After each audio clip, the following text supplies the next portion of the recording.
All right, hello, welcome back to another video. This video is going to be about everything budgeting, everything about saving money. Because as we know, as international students, the cost of studying abroad, living abroad is a lot. It's a big financial burden on our parents, on ourselves, on whoever is funding our study abroad journey, right? I've been here for 3 years, more than 3 years, and I thought, why not share some tips that have allowed me to save a lot of money?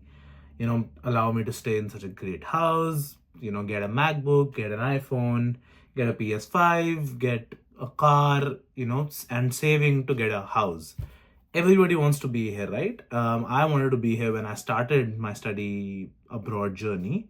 And slowly, I've been ticking off goals, learning how to spend and save money, learning how to invest money.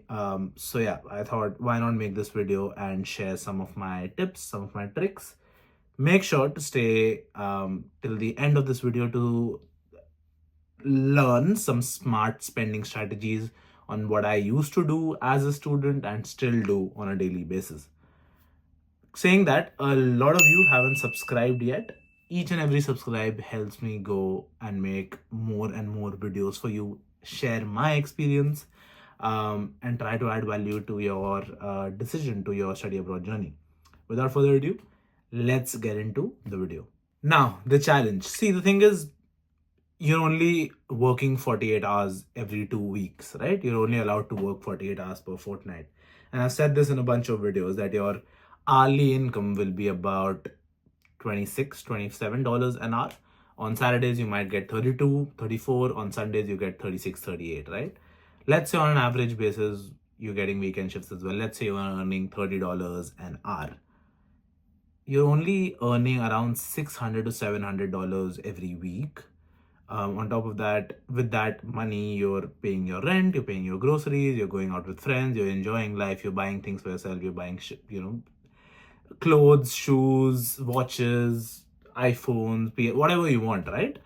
So there comes a time when you need to actually budget and save for certain things that you want, and you need to let go of things that are wants and not needs. Hence, the first section of this video is understanding the challenge, what it is, what you need to prioritize, and what are some fixed costs that you will always have in your study abroad journey. Starting off, in the start, yes, it'll be difficult because you won't have a job. You'll be spending all the money you've got from home. You'll be paying your rent, you'll be paying your bond, which is generally 4 weeks of rent that you pay to your landlord or your student accommodation. They keep that as hold, and they give that back to you when you're leaving that particular property. So in the start, there'll be a lot of expenses that you'll have to do. You'll get your SIM card for your first time. You'll open up your bank account. That is generally free. You'll set yourself up for groceries, essentials. You'll figure out the city. You'll try different things. So in the start, there will be some expenses that you can't let go of, and that is fine. That is completely fine. Cut to 2 months into your study abroad journey. You're studying. You've gotten a job. You've just started earning, right? Now you start collecting back all the money that you've spent at the start. So I would say for the first 3 to 6 months, stay put, save as much as you can. Obviously, try new things, go out clubbing, try new restaurants, go out with your friends. But just be mindful of the fact that everybody is not in the same situation. Their parents might be earning more, they might be in a more comfortable situation, so they can afford to spend more. And that is something that I ran into. I was hanging out with friends who were really well off, but I honestly couldn't spend that much. I honestly couldn't eat out every single day. I honestly couldn't go clubbing every single weekend. I had to prioritize work. And generally, as a person, I love work. I like to work. I like to do different things. I like to do more things.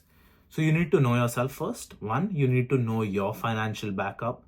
You need to know how much your parents are earning. What is your priority as a family? Can your parents, send money every week, every other week, and be okay with it? Are you okay with spending just your parents' money?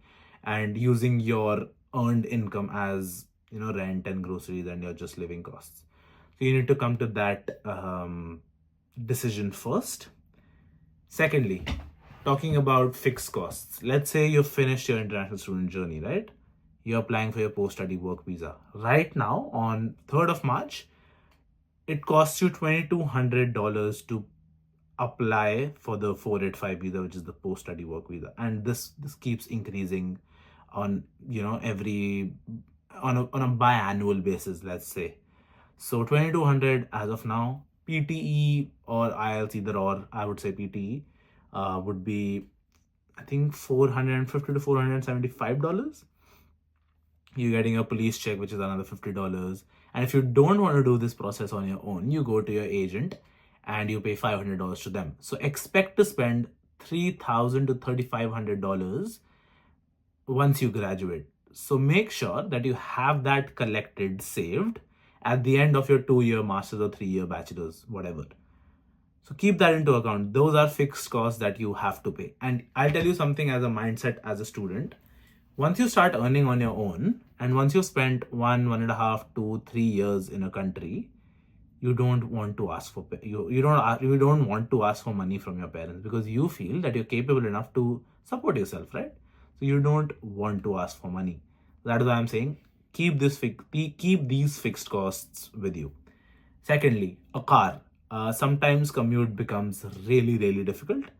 Um, Especially in places like in all cities, to be honest. You want the comfortability and the convenience to drive to work and not take public transport.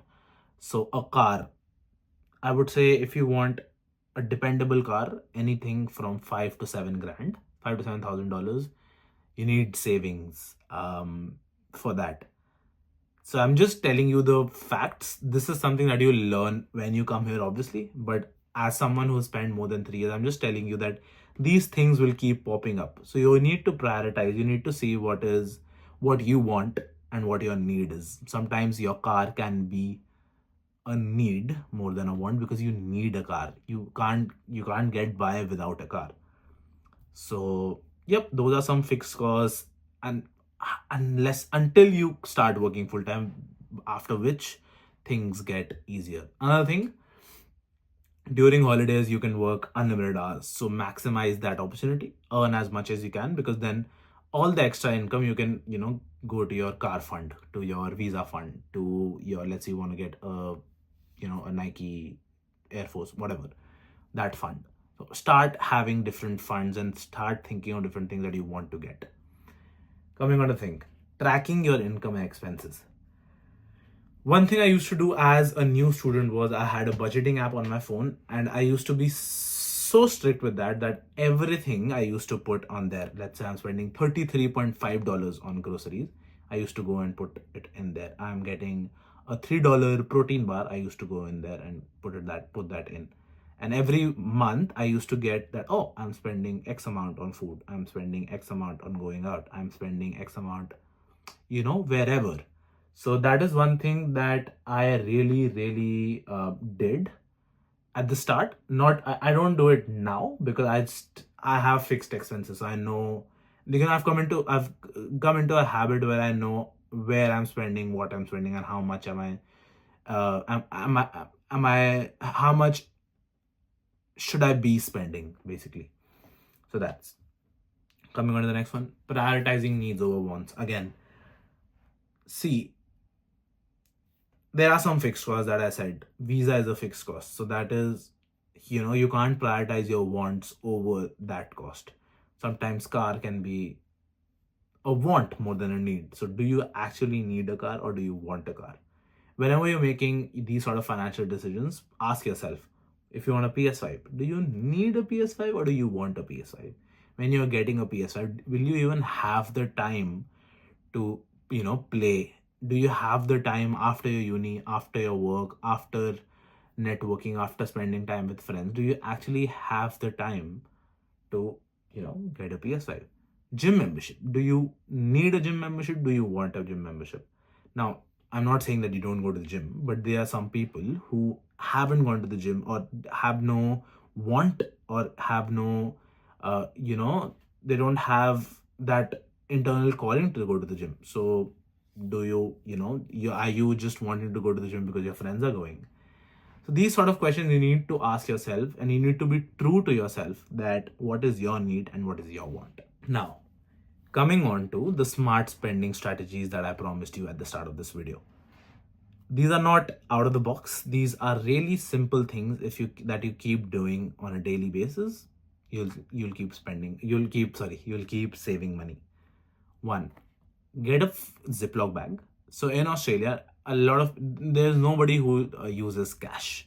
There, every place accepts cash, but not a lot of places use cash, or not a lot of people use cash. So whatever cash you're getting, whatever change you get sometimes in cash or whatever it is, start putting that into your Ziploc bag and make that as your car fund. I used to do that. So what I used to do was I used to get my fortnightly income in my bank account. I used to go and withdraw 5% of it every time and put it in that Ziploc bag. Trust me, that Ziploc bag went up to $3,500. I put in a couple of $1,000 more and got my car. So these are some sort of things that you need to be doing subconsciously, but on a daily basis, you don't know, oh, I have that amount of money in my bank. If you don't have that money in your bank, you treat it as, oh, I only have X amount minus the $2,000 in your Ziploc bag, if you get what I mean. Second, I would recommend you to not put your card on your Apple wallet or on your whatever Samsung wallet, because this is something that I used to do and helped me with whenever I'm wanting to get something, let's say a softie for $1 from Macca's or McDonald's, a $3 fries. On a daily basis, you just don't think about these sort of things, right? I used to put myself in this situation where, oh, is it a need or is it a want? Still, sometimes I was like, oh, let's get it. It's just $2, it's just $3.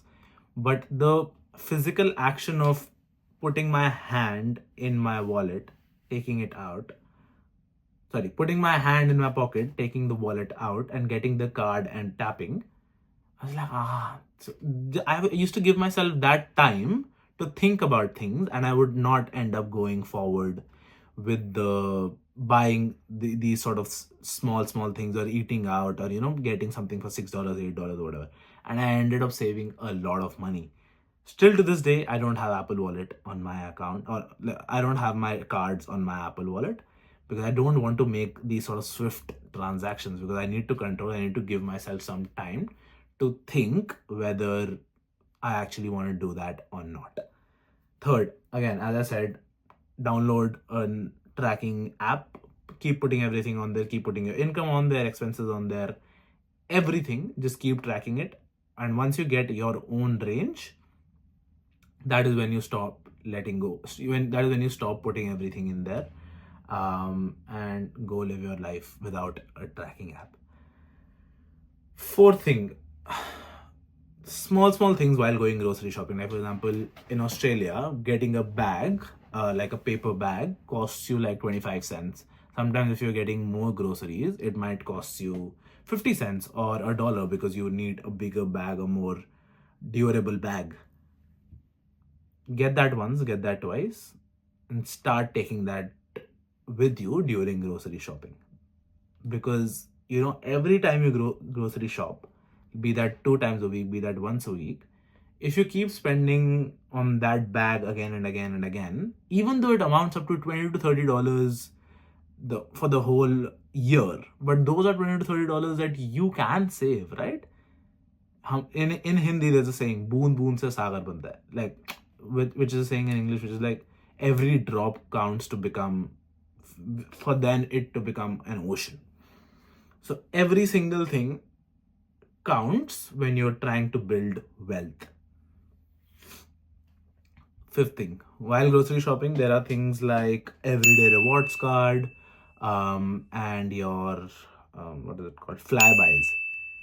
It doesn't even take you a second when you're grocery shopping. Just scan your flybys, just scan your everyday rewards, because literally I think last month we were getting alcohol, and it was a bottle of $98, no, $68. And I go there, do you have flybys? I'm like, yep, 100%. Go there, they're like, oh, Do you have $20 on your Flybuys? Do you want to redeem it? See, like for the last year, I was scanning Flybuys again and again and again without thinking anything about it or without checking everything. And after a year or so, I ended up saving $20 on a bottle of alcohol, which is not too bad, to be honest, because that is something that I don't have to do consciously, right? I don't have to put in a lot of effort to do all of those things. So that is another thing. I think sixth or seventh, either or, is whatever medical insurance you're with, they offer a lot of life rewards. Like for example, when I'm with Bupa, it gives me 4.5% off JB Hi-Fi, which is where everybody gets all their electronics and devices. It gives me 4.5% off of Apple. It gives me 4.5% off of Woolworths, which is a grocery store. So it adds on to a lot because you eat on a daily basis. You go grocery shopping twice a week. Let's say you're getting an iPhone. On the top of your student discount, which you already get, you can buy gift cards at 4.5% off from Bupa of Apple and then pay from those gift cards. So that is something that you need to, get onto, explore everything that you have, and spend accordingly. Last one, I think everybody knows the student discounts. Have your student ID updated every time you go, wherever you go, and ask, do you have a student discount?